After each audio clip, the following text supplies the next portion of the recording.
Hello friends, আজকে আমাদের আলোচ্য topic fill in the blanks with correct verb forms. ভার্বের সঠিক ফর্ম দিয়ে শূন্যস্থান পূরণ আজকে আমরা আলোচনা করব। ইংলিশ গ্রামারের যতগুলো গ্রামার আছে তার মধ্যে সব থেকে বেশি ইম্পর্টেন্ট এবং tough fill in the blanks with correct verb forms. Tough বললাম এই কারণেই, কেননা অনেকে বুঝতে পারে না যে কেন বসছে, কি কারণে বসছে, সেই জন্য টাফ বললাম। তোমরা যদি আমার এই ভিডিওটা শোনো বা দেখো তাহলে আমি বলবো, এবং তোমরা তখন নিজেরাই বলবে যে fill in the blanks with correct verb forms এই টপিকটা কোনো টাফ টপিক নয়, এটা সবচেয়ে ইজিয়েস্ট একটা টপিক। তো সেটাই আজকে আমি তোমাদের সঙ্গে আলোচনা করব। এই টপিকটা মানে এই ভিডিওটা যে কোনো ক্লাসের জন্য ইম্পর্টেন্ট, সে ক্লাস 7, 8, 9, 10, 11, 12 প্রত্যেকটা ক্লাসের জন্য সমান ইম্পর্টেন্ট। তোমাদের প্রত্যেককে শেষ পর্যন্ত দেখার জন্য অনুরোধ করছি। Write the correct alternatives to fill in the blanks. First, number 1, at least কমপক্ষে 2 পার্সনস, দুজন ব্যক্তি, 3টে ভার্ব আছে, ওয়াজ ডাইড, ওয়ার ডাইড, শুধু ডাইড, অ্যান্ড 6 এবং 6জন, was injured, were injured in a train derailment in Alipurduar.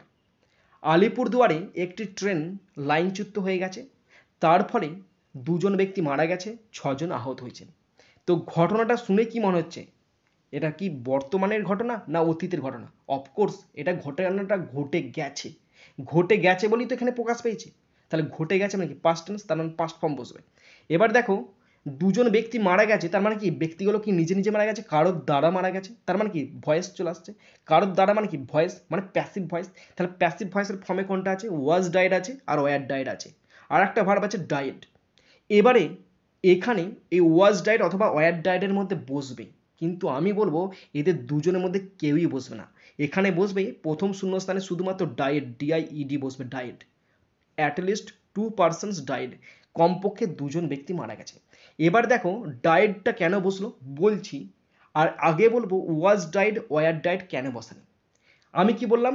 কারোর দ্বারা মারা গেছে, তার মানে কি প্যাসিভ ফর্মেতে হয়েছে। তার মানে এটা কি ফর্মেতে হয়েছে? তার মানে এটা প্যাসিভ ফর্মেতে হয়েছে। তাহলে প্যাসিভ ফর্ম মানে কি বলতো? প্যাসিভ ফর্ম মানে অক্সিলারি ভার্ব বসবে প্লাস V3 বসবে। তাই এখানে সেটা দেওয়া আছে, পাস্ট টেন্সে ওয়াজ অথবা ওয়ার দেওয়া আছে আর V3 দেওয়া আছে। কিন্তু এই যে ভার্বটা ডাই, এটা হচ্ছে ইনট্রানজিটিভ ভার্ব। এটা কি ভার্ব? এটা ইনট্রানজিটিভ ভার্ব। ইনট্রানজিটিভ মানে কি? অকর্মক ক্রিয়াপদ। অকর্মক ক্রিয়াপদের কখনো প্যাসিভ ফর্ম হয় না, তাই এখানে শুধুমাত্র ডাইড বসলো। অ্যান্ড 6 এবং 6জন। 6জন হচ্ছে মাল্টিপল নাম্বার, মানে হচ্ছে প্লুরাল নাম্বার। প্লুরাল নাম্বার মানে কি? প্লুরাল ভার্ব বসবে। তাহলে প্লুরাল ভার্ব কটা আছে? ওয়ার ইনজিওর্ড একটাই আছে, শুধুমাত্র এখানে বসবে ওয়ার ইনজিওর্ড, INJURED। তাহলে উত্তরটা রিপিট করছি, অ্যাট লিস্ট কমপক্ষে 2 পার্সন, 2জন ব্যক্তি, শুধুমাত্র আনসার হবে ডাইড, 2জন ব্যক্তি মারা গেছে, অ্যান্ড 6 ওয়ার ইনজিওর্ড এবং 6জন আহত হয়েছে। Okay, next, according to report অনুযায়ী the drivers of capital express, মানে ট্রেনটার নাম হচ্ছে ক্যাপিটাল এক্সপ্রেসের ড্রাইভার, আর দুটো ড্রাইভার থাকে তো, ওভারশট মানে কি? অতিক্রম করে ফেলেছে, দ্রুত গতিতে অতিক্রম করেছে দ্য রেড সিগন্যাল ছিল লাইনে, সেই লাইনের রেড সিগন্যাল তারা দেখেনি, অতিক্রম করেছে, তার ফলে কি হয়ে যাচ্ছে? ইন ডিরেলমেন্ট, তার ফলে লাইনচ্যুত হচ্ছে। ডিরেলমেন্ট মানে হচ্ছে লাইনচ্যুত, এখানে ইন আছে দেখো, মানে রেজাল্ট মেন তো এখানে শব্দটা RESULT, রেজাল্টের পর সবসময় প্রিপোজিশন কিন্তু ইন বসে, এটা তোমরা মনে রাখবে। আর এখানে আছে রেজাল্ট, আছে রেজাল্টেড, রেজাল্টিং, তার ফলে এখানে কি বসবে বলো তো? এই সেন্টেন্সের মেন ভার্ব কিন্তু ওভারশট, হয়ে গেছে। সুতরাং মেন ভার্ব যখন বসে গেছে, আরে কেন এক্সট্রা ভার্ব বসবে? আমার তো সেন্টেন্সটা কমপ্লিট হয়ে গেছে। The drivers of the capital express, এটা হচ্ছে সাবজেক্ট, মেন ভার্ব বসে গেছে, বাকিটা অবজেক্টে বসছে।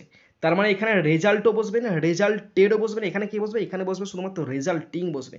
কেন বলো তো? রেজাল্টিংটা এখানে পার্টিসিপেল অ্যাডজেক্টিভ, প্রেজেন্ট পার্টিসিপেল মানে কি? যে কাজটা ঘটনা ঘটছে, মানে কি এখানে রেজাল্টিংটা কেন বসছে? এটা দেখাচ্ছে to show the consequence of the previous action কোনটা? যে ড্রাইভারটা দ্রুত গতিতে চালিয়েছে, তার ফলে সিগন্যালটা অতিক্রম করেছে এবং তার ফলে ঘটনা ঘটে গেছে, তাই এখানে রেজাল্টিং ইন ডিরেলমেন্ট, এবং তার ফলে ট্রেন লাইনচ্যুত হয়েছে।